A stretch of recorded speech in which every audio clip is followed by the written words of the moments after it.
So today we're going to review the Tarot of a Darksome Dream 2025. So this is a new release at mahalin natin ang sariling atin. Pilipino po ang gumawa, si Leonard Jim M. Narcisos. Okay. So actually, dalawa yung binili ko. Isang 2024 at isang 2025 na gawa niya. Ito yung isa. So, i-review din natin yan. So, but for now, let's review this one. Okay.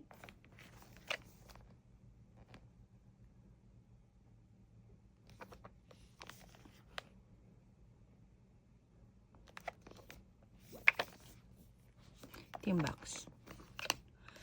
This is the guidebook. Medyo manipis lang yung guidebook niya, no? Ayan.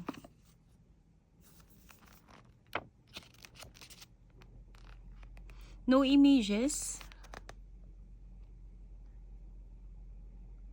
I don't see any reverse meaning also sa kanyang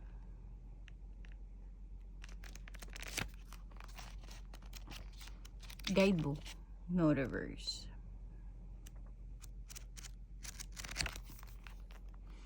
Okay. Let's see the cards. Okay. Scary. Memento Mori. I don't know ano ibig sabihin yan, but yeah.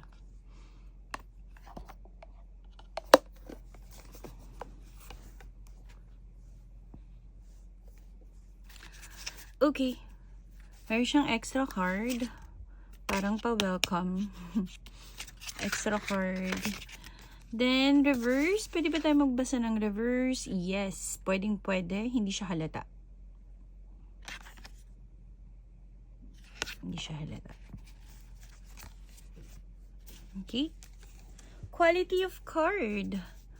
So, black talaga siya. Dark talaga. Kaya pala darksome. Black siya. Black matte ang gilid niya. Ayan. Matte. May pagka-matte din yung card mismo. Pero hindi siya yung matte na tipong maiiwan sa kamay mo, ha? Medyo may matte kasi na mahirap i-shuffle eh. So, ayun. Okay. So, pangalan pa lang, Tarot of the Darksome Dream. So, more on may kinda horror type of tarot ito. Kung matatakotin yung babasahan nyo, huwag to gamitin nyo. Baka nervyusin at tumaas ang dugo. Kabakabahan. Okay. Alright. So, flip through na tayo. Ay, regarding pala sa kapal niya, no? Makapal din naman siya. Quality yung card. Gawang Pinoy. Lumalaban din sa mga, sa mga imported brands. So now, flip through na tayo. I'll put it here. Maglalagay ako ng music.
Okay. So, dark sum talaga, no?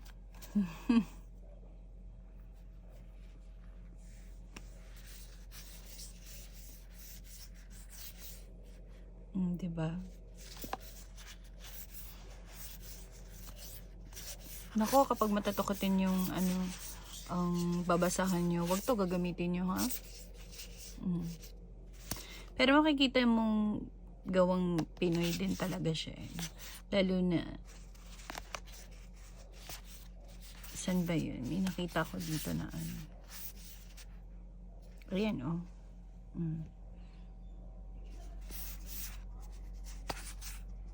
Diba?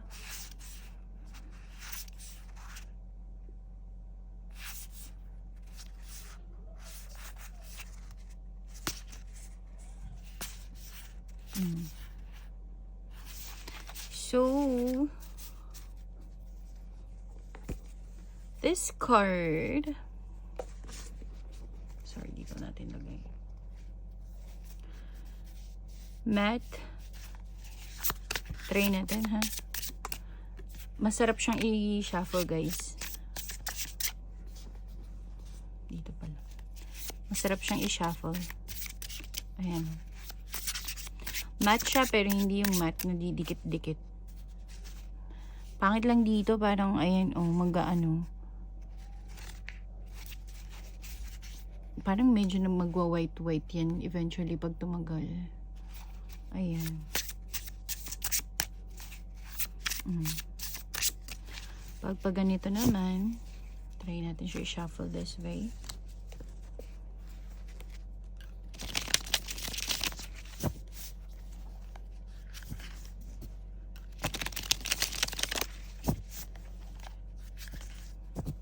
Okay lang din. Diba? This one. And this way.